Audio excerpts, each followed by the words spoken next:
Bastar collector कार्यालय में आदिवासी हिंदू और ईसाई समाज के प्रतिनिधियों को बुलाकर चर्चा की गई है। मामला था शहर सीमा से सटे नवागुड़ा इलाके में बड़े बोतल गांव के युवक के शव को दफनाने के विवाद का। मंगलवार की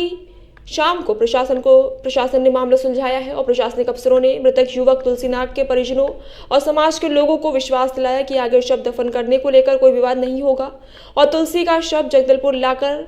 कारकापाल के कब्रिस्तान में ही दफन कर दिया गया था। पुलिस प्रशासन के अफसरों को समझाइश के बाद मृतक के परिजन और समाज के लोग शव को जगदलपुर में ही दफनाने को तैयार हो गए। कल हुई बैठक में निर्णय लिया गया कि धर्म आश्रित परिवार पहले अपना रजिस्ट्रेशन करवाएंगे, इसके बाद गांव में उनकी संख्या के आधार पर ग्राम सभा के जरिए उनके लिए कब्रिस्तान में जगह आरक्षित की जाएगी। चूंकि अभी किसी भी धर्म आश्रित परिवार ने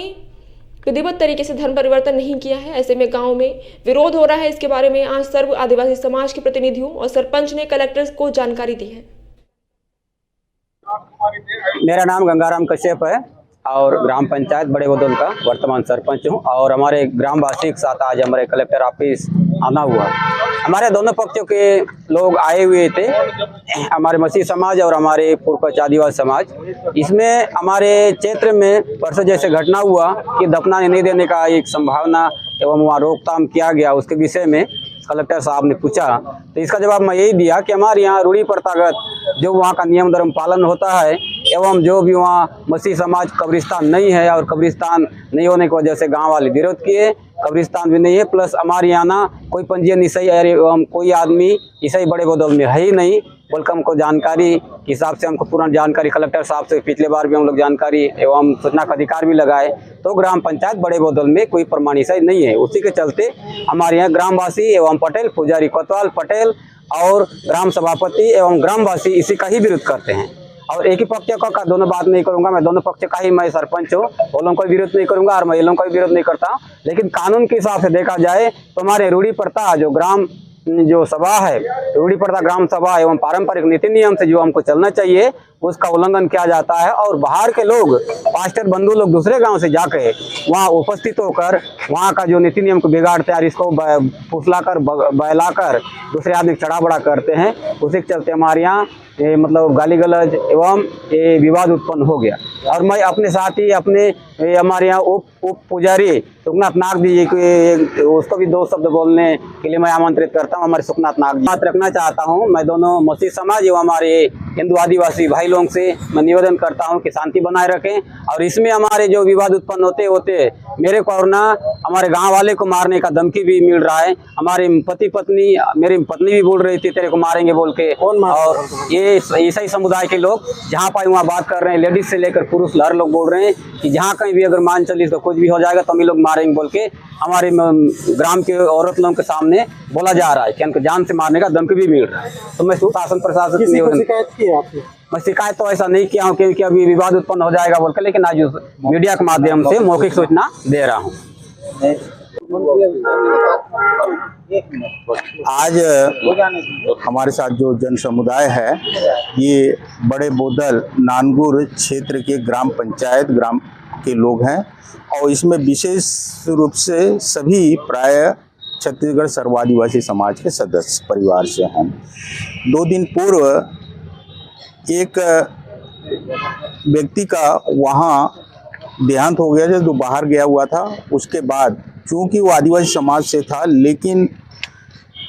बहलाने पोसरान के कारण गलत तरीके से ईसाई मिशनरियों द्वारा अपने पक्ष में मतांतरित कर लिया था। तो ग्रामवासियों द्वारा ग्राम सभा के निर्णय पर सभी ने कहा और लिखित में प्रस्ताव पारित किया कि किसी भी ईसाई धर्म के या ईसाई मतांतर में गए हुए व्यक्ति का शव को हमारी जो ग्राम सभा ग्राम पंचायत की सीमा के अंदर हम दफन कफन नहीं देंगे और इस पे विवाद कर लिए थे। आज कलेक्टर साहब से मिलने आए थे, उनकी सूचना के अनुसार और दोनों पक्षों का बात रखे तो हमारे तरफ से मुख्य रूप से चूँकि ये 5वां अनुसूचित क्षेत्र है जहां पेशा नियमावली लागू है 8 अगस्त 2022 से, हमने कहा है कि मजबूती के साथ कि जो कानून इस क्षेत्र के लिए इस क्षेत्र के विकास के लिए जो पेशा नियमावली लागू की गई है ग्राम पंचायत को मजबूत करने के लिए उसे कड़ाई से पालन किया जाए। तो कलेक्टर साहब से आश्वासन मिला है कि हमारे नोडल अधिकारी के माध्यम से सभी ग्राम पंचायतों में ग्राम सभा का गठन विधिवत होगा और ग्राम सभा जो निर्णय लेगी उसे कई पालन की जाएगी। हमारे आदिवासी समाज कभी भी गैर कानूनी तरीके से कोई काम नहीं किया है, लेकिन ये बस्तर में हम देख रहे हैं विशेष तौर पे आदिवासी समाज को टारगेट कर मसीह समाज द्वारा जो मतांतरण धर्मांतरण करने का गोरख धंधा चला रहा है, ये निंदनीय है और उनकी मंशा को हम स्पष्ट कर देना चाहते हैं कि भविष्य में यदि ये घिनौनी हरकत एक समाज के ऊपर जो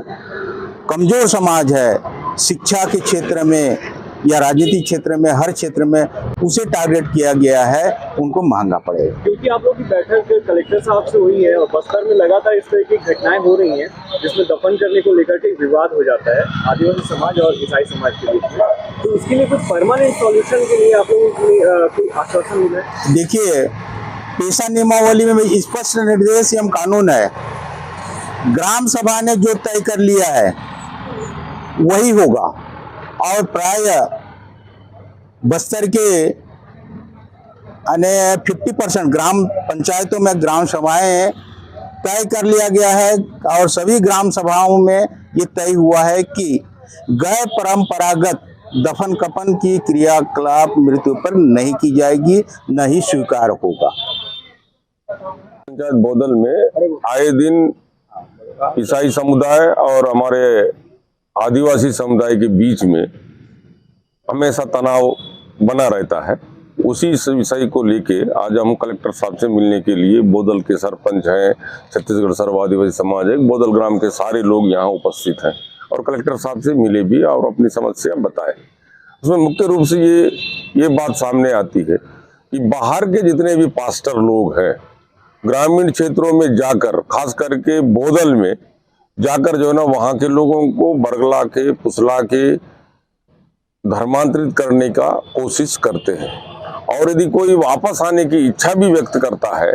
तो उनको ये जो लोग बाहरी जो लोग हैं पास्टर लोग जानबूझकर उनको वापस आने के लिए मना करते हैं। तो इसके कारण गांव में तनाव उत्पन्न होता है और आपसी झगड़ा होने की संभावना बढ़ती है, जिससे पुलिस प्रशासन को, रेवेन्यू डिपार्टमेंट के सारे अधिकारी कर्मचारियों को गांव में पहुंच के शांत करने की कोशिश की जाती है। अभी परसों 2-3 दिन पहले एक ईसाई समुदाय का महिला ना पुरुष खत्म हो गया था, उसको गांव में दफनाने नहीं दिए। क्यों दफनाने देंगे उनको? भाई जो ईसाई समुदाय में चले गए हैं, हमारे जाति धर्म देवी देवता रीति रिवाज परंपराओं को नहीं मानता है, तो उसको क्या गांव में दफन कफन करने का अधिकार है क्या?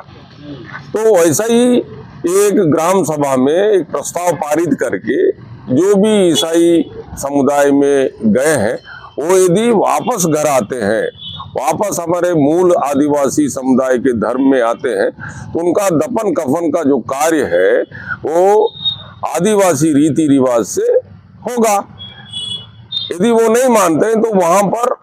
हमारे देवी देवता नाराज होते हैं, इससे हमारे गांव के पेरमा पुजारी परेशान होते हैं। इसलिए ऐसे समय में ऐसे लोगों को बाहर दफनाने के लिए हमारे गांव के लोग